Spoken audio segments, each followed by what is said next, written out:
requiere para sustituir o restituir, perdón, el oxalacetato del ciclo de Krebs. ¿De dónde lo obtiene el piruvato?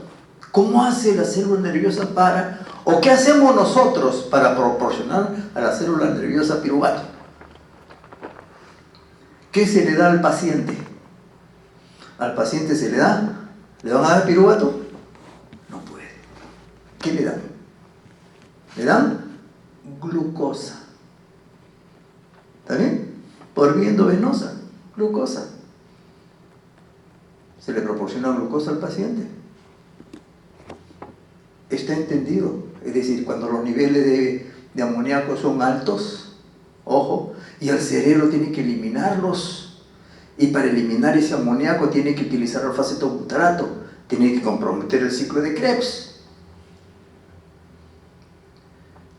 ¿Qué se hace en estas circunstancias? ¿Qué se le da al paciente? ¿Se le da glutamato?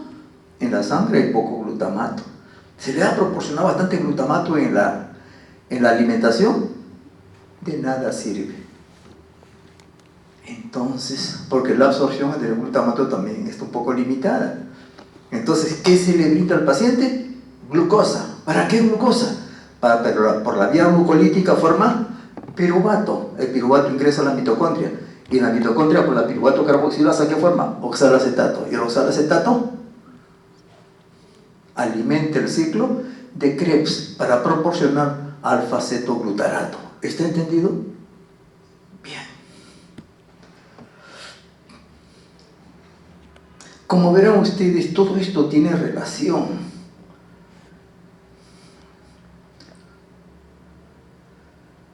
La bioquímica no hay que aprenderla utilizando una serie de reacciones químicas. No. Las reacciones químicas sí sirven para más o menos entender cómo ocurre el proceso, pero no para que se aprendan todas las reacciones químicas. ¿Está correcto? El que hace maestría sí debe saber todas las reacciones químicas. El que hace una maestría en bioquímica sí debe saberlas. Él debe saber cuáles son las reacciones, cuáles son las etapas claves, cuál es el cambio de energía libre, el delta G, en alguna de esas reacciones que ocurren en la vía glucolítica, qué isoenzimas existen y cuál de ellas son las que participan en el proceso de regulación.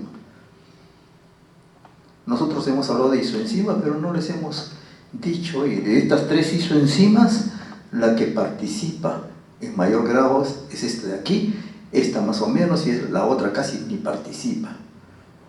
Eso lo hacen en bioquímica en posgrado, en las cuales si tienen que hablar sobre mecanismos de regulación, entenderlos bien, explicarlos con una serie de datos que están vinculados con termodinámica. ¿De acuerdo? Pero nosotros lo que necesitamos es entender el proceso, porque esto tiene proyección para otros cursos en clínica. Bien, acá tenemos una enzima, glutamato deshidrogenasa. Anteriormente hablamos de ella y dijimos, después les voy a explicar. ¿Qué sucede con la glutamato deshidrogenasa? La glutamato deshidrogenasa es una enzima que cataliza la reacción de una manera reversible, en ambos sentidos. Va de izquierda a derecha y de derecha a izquierda. ¿De qué va a depender que esta enzima vaya de derecha a izquierda o de izquierda a derecha? Eso va a depender del estado nutricional del paciente, o de la persona, mejor, no paciente, de la persona. Es decir, ¿en qué momento está ingiriendo alimento? En el momento que la persona ingiere alimento, la glutamato deshidrogenasa, ojo, cataliza la reacción de izquierda a derecha.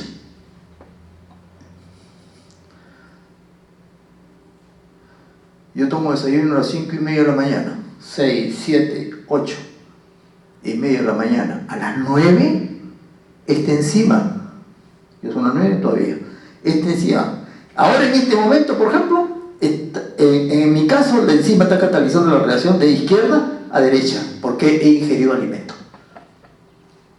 ¿Y cómo me doy cuenta que es izquierda a derecha? De la siguiente manera. Miren, tienen que acordarse del metabolismo de carbohidratos. Cuando ingerimos alimento, vamos a hablar del hígado. Al hígado le está llegando bastante glucosa. La glucosa en el hígado se metaboliza por varias vías. 1, vía glucolítica. 2, vía de las pentosas. Entonces la vía glucolítica comienza a incrementar la velocidad del funcionamiento. ¿Qué otra vía? La vía de las pentosas, la vía de los ácidos urónicos, la síntesis de glucógeno, el ciclo de Krebs, etc. Bien. En la vía de las pentosas, ¿qué coenzima se incrementa? La vía de las pentosas se caracteriza porque forma cantidades apreciables de NADPH. Entonces, en la fase postprandial se incrementa NADPH. Al incrementarse NADPH, ¿qué sucede en el hígado?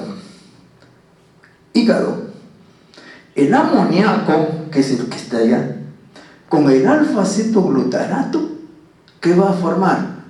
Glutamato. ¿De acuerdo? Para eso sirve el NADPH.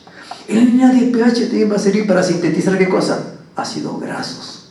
Para sintetizar colesterol. Para sintetizar proteínas, ácidos nucleicos, etc. Todo lo que es proceso de síntesis utiliza NADPH.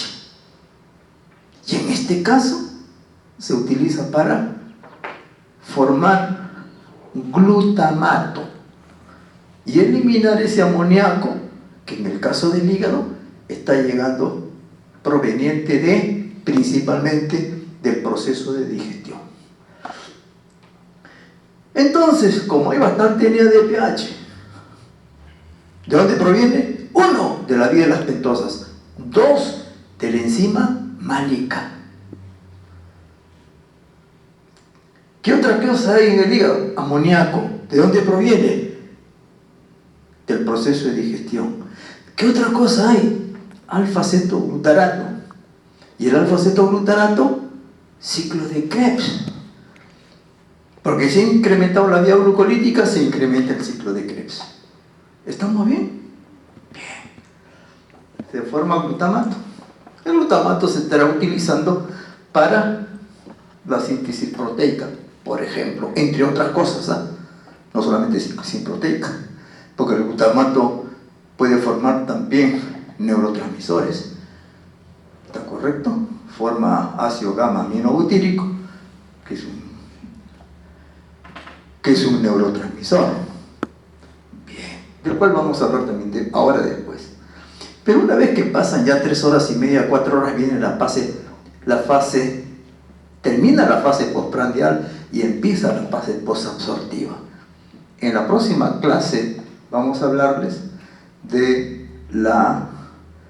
Hijita, deje el vaso, o si no te vas afuera. En la próxima clase vamos a hablar de correlaciones metabólicas. Vamos a integrar todo lo que es metabolismo. Metabolismo de carbohidratos, lípidos y proteínas. La próxima clase. Entramos en la fase posabsortiva. Y en la fase posabsortiva se caracteriza porque ya el ser humano hace como 3 horas y media o 4 horas que no está ingiriendo alimento alguno. Entonces viene el proceso, empieza ¿qué cosa? 1, el flujo de nitrógeno. Y en el flujo de nitrógeno también este glutamato, ojo, después de 4 horas habrá bastante NADPH. Ya no, porque no está llegando glucosa. NADPH es cuando hay glucosa y la vía de las pentosas se ha incrementado. ¿Estamos bien? Ahora, después de 4 horas, ya no. 4 horas que no ingieren alimentos. ¿Qué sucede? La reacción contraria. Entonces, las concentraciones de NAD se incrementan.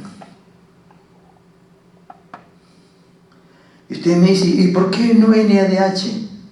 Yo pregunto entonces, yo reviro la pregunta, le digo, en la vía glucolítica, en la fase postprandial, ¿qué se forma? ¿NAD o NADH? Se forma NADH. ¿Se acuerdan? Y eso, ese NADH, tiene que regenerar NAD a través de las lanzaderas. Glicerol fosfato, malato aspartato. ¿Está bien? Bien. 4 horas que no ingerimos alimentos. ¿Se estará incrementando NADPH? Ya no. Entonces, las concentraciones de NAD van a ser mayores y ese NAD es el que usa la misma enzima glutamato deshidrogenasa, pero ya en otra situación. ¿En cuál? En una situación en la que el ser humano no está ingiriendo alimento. Está en un ayuno temprano. Entonces el glutamato va a utilizarse, miren, como fuente de energía, por cuyo motivo la glutamato deshidrogenasa utiliza NAD para formar alfa-cetoglutarato y amoníaco. ¿Cuál es el destino de ese amoníaco? Formación de urea. ¿Y cuál es el destino del alfa-cetoglutarato? Incorporarse al ciclo de Krebs para proporcionar energía a través de la cadena transportadora de electrones. ¿Va a formar qué cosa? ATP. ¿Y para qué sirve el NADH? Esto está ocurriendo en la mitocondria. El NADH va a servir para dirigirse a la cadena transportadora de electrones. ¿Y cuántos ATP va a brindar el NADPH? 3 ATPs. Es decir, cuando el ser humano requiere energía, usa glutamato y a través de la glutamato deshidrogenasa libera energía. Por eso dice acá, miren, vamos a leer juntos. Esta enzima utiliza NAD para eliminar nitrógeno. O sea, miren acá, utiliza NAD para eliminar este nitrógeno. ¿Bajo qué forma? Bajo la forma de urea. Y NADPH para incorporación de nitrógeno. Mire acá, NADPH para incorporar este nitrógeno acá. ¿De acuerdo? Bien. ¿Para qué se forma el glutamato? Para utilizarse en la síntesis de proteína. ¿Qué hace el alfa-cetoglutarato? Es una reacción anaplerótica. ¿Qué cosa es una reacción anaplerótica? Es una reacción que sirve para suplir a un determinado ciclo o vía metabólica de un metabolito que es requerido por ella. Ese alfa-cetoglutarato, por eso es una reacción anaplerótica. ¿Qué cosas ligan? El metabolismo de aminoácidos, o sea, el glutamato, con el ciclo de Krebs. Por ese alfa-cetoglutarato va a ser utilizado en el ciclo de Krebs. ¿Está claro? Bien. En la reacción reversa proporciona una fuente de carbono oxidable que se usa para producir energía, así como para la formación de NADH. Este NADH, ¿cómo se usa? Por la cadena transportadora de electrones. Y alfa-cetoglutarato por el ciclo de Krebs, lo cual significa que se genera energía. Esta enzima es regulada por una carga energética celular.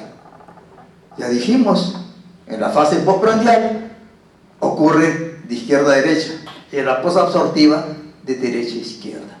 Entonces, ¿qué es lo que regula la actividad de esta enzima? La carga energética. Los efectores positivos ATP-GTP para la formación de glutamato. ¿Estamos bien? En la que reacciona alfa-cetoglutarato con amoníaco. Y ADP y GDP son moduladores positivos para la formación de alfa-cetoglutarato. Entonces, cuando el ATP es alto,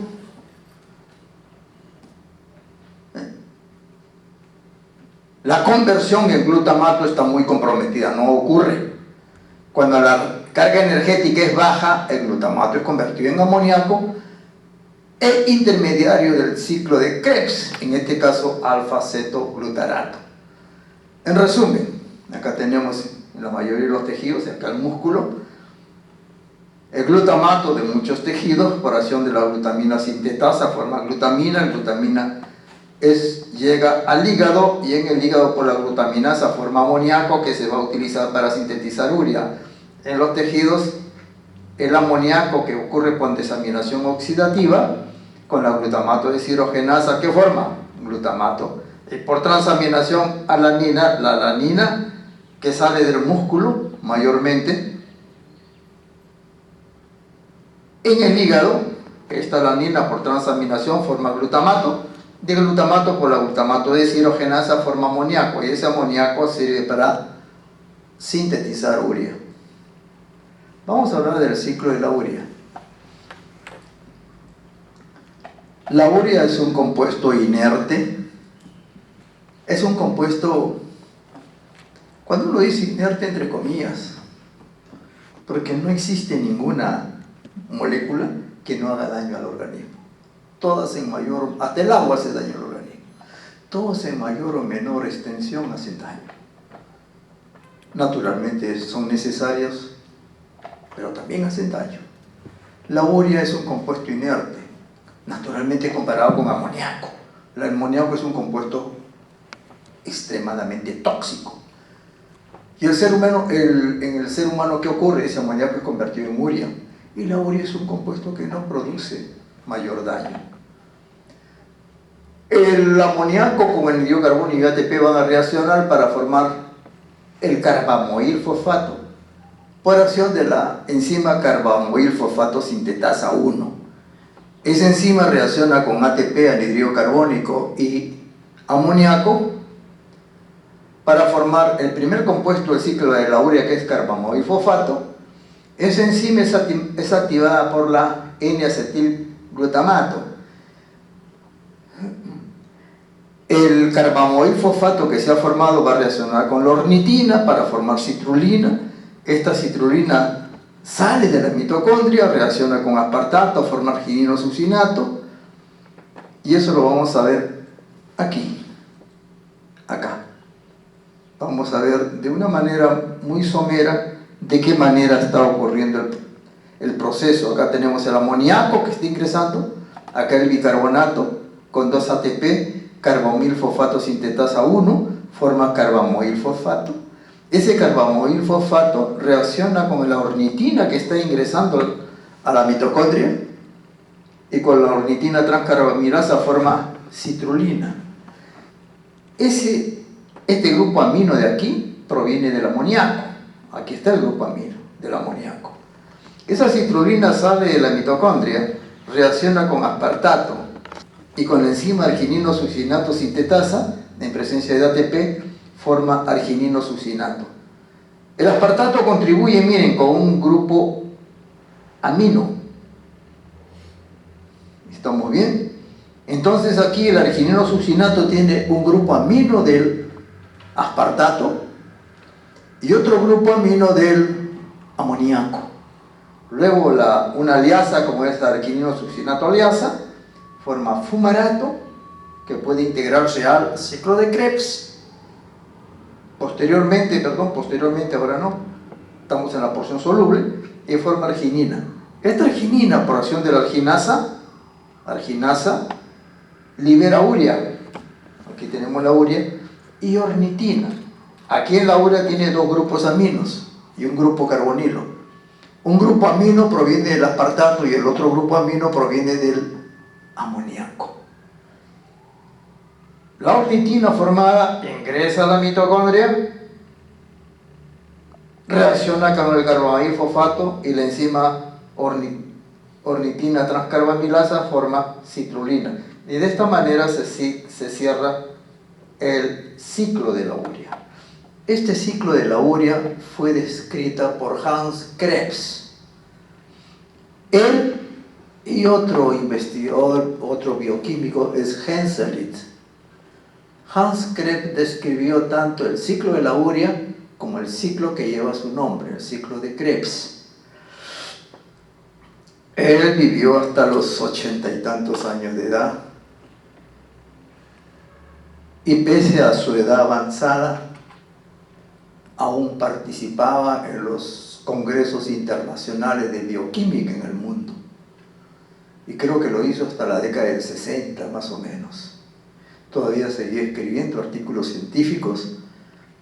Fue nombrado Sir de la corona inglesa, porque él es inglés, Hans Krebs.